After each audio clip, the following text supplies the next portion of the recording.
Supreme কোর্টে আরজিকর মামলার শুনানি 12 দিন পর শুনানি একটু পরেই আরজিকর মামলা শুনানির সম্ভাবনা আর কিছুক্ষণের মধ্যেই শুরু হয়ে যাওয়ার সম্ভাবনা রয়েছে সুপ্রিম কোর্টে আজ আরজিকর মামলার শুনানি যেখানে নিরাপত্তা নিশ্চয়তা নিয়ে ফের একবার প্রসঙ্গ উঠতে পারে থ্রেট কালচারের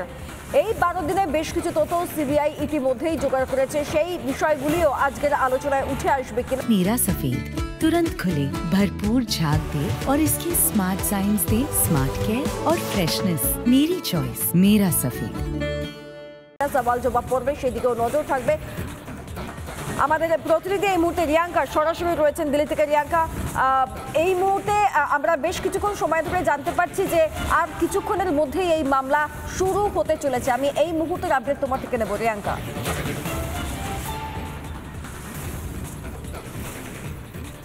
দেখো মামলার শুনানি বেশ অনেকক্ষণ ধরেই ডিলে হয়ে যাচ্ছে আগে বলা হয়েছিল 2টোর সময় কেসের শুনানি শুরু হবে কিন্তু তারপর ডিসাইড করা হয়েছিল যে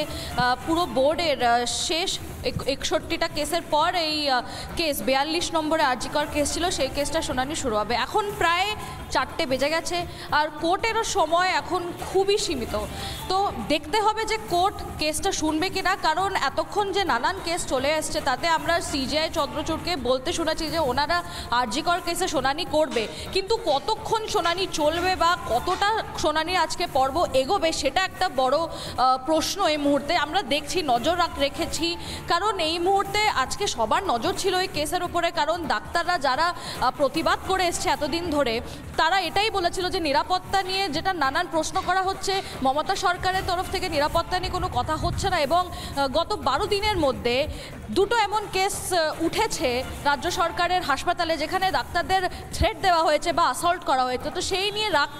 রাগটা জেগে যাচ্ছে জুনিয়র ডাক্তারের উপরে তারা বলেছিল তারা হিয়ারিংয়ের পর হয়তো আবার প্রতিবাদ শুরু করবে হয়তো আবার আন্দোলন করবে আবার রাস্তায় রাস্তায় নেমে আসবে কিন্তু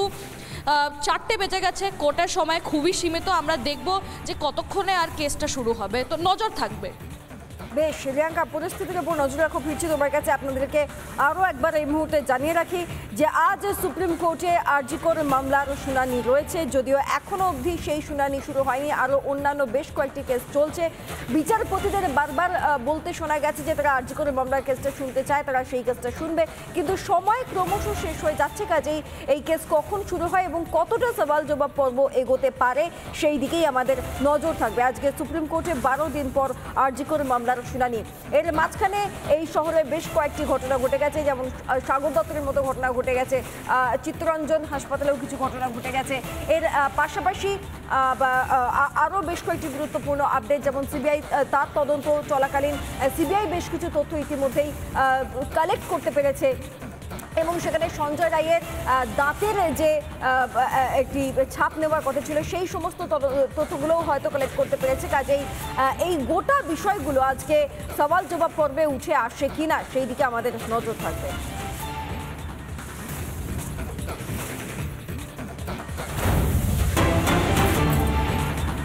এই মুহূর্তে আরও একটা বড় আপডেট সন্দীপের বিরুদ্ধে আরও বড় তথ্য পেল সিবিআই সন্দীপ ঘোষের বিরুদ্ধে আরও বড় তথ্য পেল সিবিআই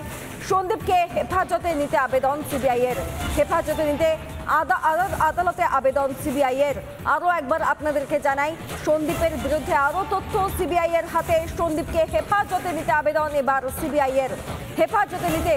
আদালতে আবেদন সিবিআই এর লাগাতার তদন্ত চালাচ্ছে সিবিআই কেন্দ্রীয় তদন্তকারী সংস্থা এবং এবার সন্দীপের বিরুদ্ধে আরও তথ্য পেল সিবিআই শিয়ালদা কোর্টে ইতিমধ্যেই সেই প্রসিডিওর চলছে নিজেদের হেফাজতে সন্দীপকে পেতে চায় সিবিআই হেফাজতে নিতে আদালতে আবেদন সিবিআই এর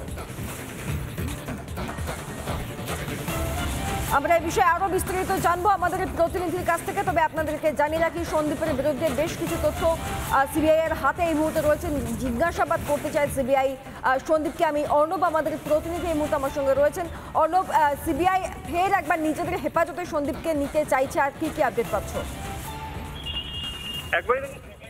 থেকে বলা হয়েছিল যে টালা থানার যে সমস্ত সিসিটিভি ফুটেজ এবং এদের যে মোবাইলের কল রেকর্ড এগুলো যে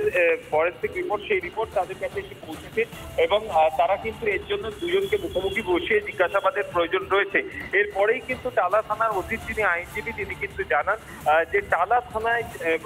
টালা থানা হচ্ছে এমনই একটা জায়গা যেটা কিন্তু পিও নয়, পিও কিন্তু একটা আরজিকরের একটা ঘর। তাহলে কি করে টালা থানার যে সিসিটিভি ট্যাম্পার এই বিষয়টাকে কেন তুলে ধরা হচ্ছে? এবং তার পাশাপাশি সন্দীপ ঘোষের আইনজীবী কিন্তু তখন জানান যে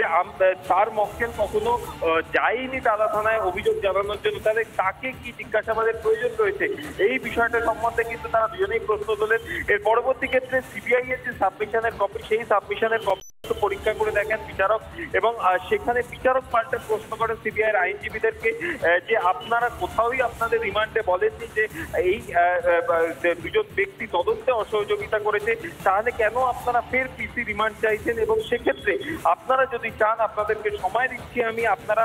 আপনাদের আবেদন পরিবর্তন করুন বা নতুন করে আবেদন করুন, সেই বিষয়টাকেও কিন্তু তাদের কাছ থেকে জানতে চাওয়া হয়। এবং ইতিমধ্যেই কিন্তু সিবিআই এর যারা